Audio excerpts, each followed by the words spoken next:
పన్నీర్ బజ్జీ తయారు చేసి చూపించబోతున్నాను ఇప్పుడు. ఈ పన్నీరు కొద్దిగా ఇంత మందంగా కట్ చేసుకోవాలి. దీనికి వాము పొడి, సాల్ట్, కారము. దీనికోసము శనగపిండి మామూలు ఆలు బజ్జీకి కలుపుకున్నట్టు కలిపితే బాగోదన్నమాట. పన్నీర్ బయటకు వచ్చేస్తుంది. దీనికి సపరేట్గా కొంచెము వేరే ప్రొసీజర్లో కలపాలి, చూపిస్తాను మీకు. వాటర్ పోసేసి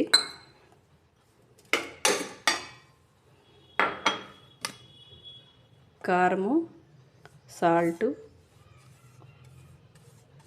వాము పొడి 3 వేసేసి ఫోర్క్ తీసుకొని ఇలా కలుపుతూ ఉండాలండి.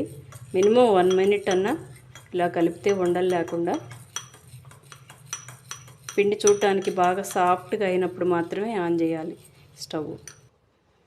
ఇప్పుడు స్టవ్ ఆన్ చేశాను, నూనె పెట్టాను బాండీలో. ఇది నూనె వేడెక్కేదాకా ఇలాగే బీట్ చేస్తూ ఉండండి. ఎగ్ బీటర్ తోటి బీట్ చేసినా బాగానే ఉంటుంది.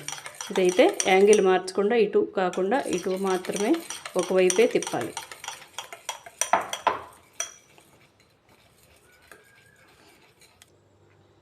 నూనె కాగిందండి.